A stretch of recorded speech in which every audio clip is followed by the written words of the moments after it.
Rahul മാങ്കൂട്ടത്തെ super ഹീറോയാക്കാനും തളർന്നു കിടക്കുന്ന കോൺഗ്രസിന് ജീവവായു നൽകാനും ഇടതുപക്ഷത്തും പോലീസിലും കൊട്ടേഷൻ എടുത്തത് ആരാണ് എന്നത് ബന്ധപ്പെട്ട നേതൃത്വങ്ങൾ വ്യക്തമാക്കണം. കേരളത്തിലെ ലക്ഷക്കണക്കിന് വരുന്ന ഇടതുപക്ഷ പ്രവർത്തകർക്ക് അതറിയാനും താല്പര്യമുണ്ടാകും. കേരള പോലീസിന്റെ മണ്ടൻ തീരുമാനമാണ് രാഹുൽ മാങ്കൂട്ടത്തെ വെളുപ്പാങ്കാലത്ത് വീട്ടിൽ കയറി അറസ്റ്റ് ചെയ്തതിലൂടെ പുറത്തു വന്നിരിക്കുന്നത്. CPM നേതൃത്വത്തിന്റെയോ സർക്കാർ ഉന്നതരുടെയോ അനുമതിയില്ലാതെയാണ് ഇത്തരമൊരു നീക്കം പോലീസ് നടത്തിയതെങ്കിൽ അത് ഗൗരവമായി കാണേണ്ട വിഷയം തന്നെയാണ്. ഇനി അതല്ല, സർക്കാർ കേന്ദ്രങ്ങളുടെ അറിവോടെയാണ് ഇത്തരമൊരു അറസ്റ്റെങ്കിൽ അതും CPM ഗൗരവമായി തന്നെ പരിശോധിക്കേണ്ടതുണ്ട്. ലോക്സഭാ തിരഞ്ഞെടുപ്പ് അടുത്തിരിക്കെ ഇത്തരമൊരു അറസ്റ്റ് എങ്ങനെയാണ് കോൺഗ്രസ് ഉപയോഗപ്പെടുത്തുക എന്നത് സാമാന്യ ബോധമുള്ള ആർക്കും ചിന്തിച്ചാൽ മനസ്സിലാകുന്ന കാര്യമാണ്. പ്രത്യേകിച്ച് കേരളത്തിലെ വലിയ വിഭാഗം മാധ്യമങ്ങളും ഇടതുപക്ഷത്തിനെതിരായ നിലപാട് സ്വീകരിക്കുന്ന പശ്ചാത്തലത്തിൽ ജാഗ്രത അനിവാര്യം തന്നെയാണ്. ചുവപ്പിനോടുള്ള പക രാഹുൽ മാങ്കൂട്ടത്തിന്റെ അറസ്റ്റോടെ വലിയ രൂപത്തിലാണ് സകലരും പറയുന്നത്. രാഷ്ട്രീയ കേരളത്തിന്റെ മുഴുവൻ ശ്രദ്ധയും പിടിച്ചുപറ്റുന്ന രൂപത്തിൽ ഇത്തരമൊരു സംഭവം നടന്നത് തളർന്നു കിടന്ന കോൺഗ്രസ് അണികളെയാണ് ഉഷാറാക്കിയിരിക്കുന്നത്.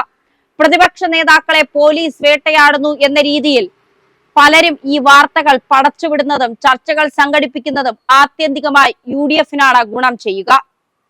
ഈ തിരിച്ചറിവില്ലാത്തവരാണ് രാഹുൽ മാങ്കൂട്ടത്തെ അറസ്റ്റ് ചെയ്യാൻ നിർദ്ദേശം നൽകിയത് എന്നത് തന്നെ പറയേണ്ടി വരും. അറസ്റ്റും ജയിലുമെല്ലാം നേതാക്കളെ സൃഷ്ടിച്ച ചരിത്രം മാത്രമാണുള്ളത്. കേരള രാഷ്ട്രീയത്തിൽ ഒന്നുമല്ലാതിരുന്ന രാഹുൽ മാങ്കൂട്ടത്തിനെ നേതാവാക്കി ഉയർത്താനും തിരഞ്ഞെടുപ്പിൽ മത്സരിക്കാൻ സീറ്റ് ഉറപ്പുവരുത്തുവാനുമാണ് ഇപ്പോഴത്തെ വിവാദങ്ങൾ വഴിയൊരുക്കിയിരിക്കുന്നത്.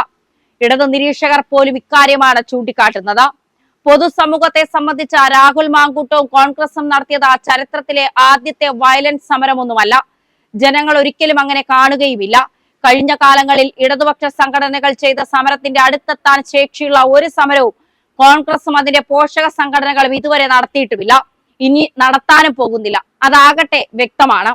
UDF ഭരണകാലത്ത് SFIക്കാരും DYFI പ്രവർത്തകരും നേരിട്ട മൃഗീയമായ പോലീസ് മർദ്ദനങ്ങൾ കേരളത്തിലെ മറ്റൊരു സംഘടനയും ഇതുവരെ നേരിട്ടിട്ടില്ല. ഈ പോരാട്ടങ്ങൾ നൽകിയ കരുത്ത് തന്നെയാണ് SFIയുടെയും DYFIയുടെയും വളർച്ചയ്ക്ക് പിന്നിലുള്ളത്.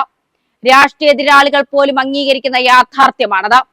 ഇത് തിരിച്ചറിയാനുള്ള വിവേകമാണ് രാഹുൽ മാങ്കൂട്ടത്തെ അറസ്റ്റ് ചെയ്യാൻ വിട്ടവർക്കും പോയവർക്കും ഇല്ലാതെ പോയിരിക്കുന്നത്. SFIയും DYFIയും ഉൾപ്പെടെയുള്ള ഇടതുപക്ഷ സംഘടനകൾ നടത്തിയ പോരാട്ടങ്ങളുടെ ഉൽപ്പന്നം കൂടിയാണ് കേരളത്തിലെ ഇടതുപക്ഷ സർക്കാർ എന്നതും പോലീസിനെ നിയന്ത്രിക്കുന്നവർ ഓർത്തുകൊള്ളണം.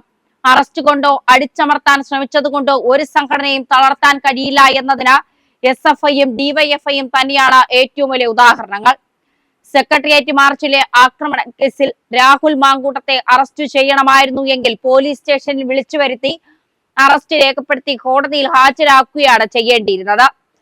അയാൾ പിടികിട്ടാ പുള്ളിയൊന്നുമല്ല. പൊതുപ്രവർത്തകന്റെ ഭാഗമായി ഉണ്ടായ കേസ് മാത്രമാണിത്. ഒരു തീവ്രവാദ കേസ് പോലെ ഇത് ഡീല് ചെയ്യാൻ നോക്കിയത് തന്നെ ശുദ്ധ വിവരക്കേടാണ്. ഇതുവഴി കോൺഗ്രസിനും യൂത്ത് കോൺഗ്രസിനും തെരുവിൽ ഷോ നടത്താനുള്ള അവസരമാണ് പോലീസ് ഉണ്ടാക്കി കൊടുത്തിരിക്കുന്നത്. ഇക്കാര്യത്തിൽ ഗുരുതര പിഴവ് പോലീസിനെ പറഞ്ഞയച്ചവർ ആരായാലും അവർക്ക് തന്നെയാണുള്ളത്. അത് പരിശോധിക്കപ്പെടുക തന്നെ വേണം. രാഹുൽ മാങ്കൂട്ടം മാത്രമല്ല, പ്രതിപക്ഷ നേതാവ് VD സതീശൻ ഉൾപ്പെടെ നിരവധി കോൺഗ്രസ് നേതാക്കൾ നിലവിൽ ജാമ്യമില്ലാ വകുപ്പ് പ്രകാരമുള്ള കേസിൽ പ്രതികളാണ്. നിയമം നിയമത്തിന്റെ വഴിക്കാണ് നടക്കേണ്ടതെങ്കിൽ ആദ്യം അറസ്റ്റ് ചെയ്യേണ്ടിയിരുന്നത് ഒന്നാം പ്രതിയായ പ്രതിപക്ഷ നേതാവിനെയായിരുന്നു. എന്നാൽ അതവിടെ സംഭവിച്ചിട്ടില്ല. പ്രതിപക്ഷ നേതാവിനെ അറസ്റ്റ് ചെയ്താൽ അത് UDF രാഷ്ട്രീയമായി ഉപയോഗപ്പെടുത്തും എന്ന് തിരിച്ചറിയുന്നവർക്ക് യൂത്ത് കോൺഗ്രസ് അധ്യക്ഷനെ വീട്ടിൽ കയറി പിടിച്ചുകൊണ്ടുവന്നാലും സമാനമായ പ്രതിഷേധം തന്നെയാണ് ഉയരുകയെന്ന തിരിച്ചറിവാണ് നഷ്ടപ്പെട്ടിരിക്കുന്നത്. കേരളത്തിലെ ഇടതുപക്ഷത്തിന്റെ ശത്രുക്കൾ പ്രതിപക്ഷം മാത്രമല്ല, മറ്റു പലരുമാണ്. അവർ വീണുകിടക്കുന്ന ഏതവസരവും പ്രയോജനപ്പെടുത്തുക തന്നെ ചെയ്യും. ആ കാഴ്ച തന്നെയാണ് രാഹുലിന്റെ അറസ്റ്റോടെ കേരളം സാക്ഷ്യം വഹിച്ചിരിക്കുന്നത്.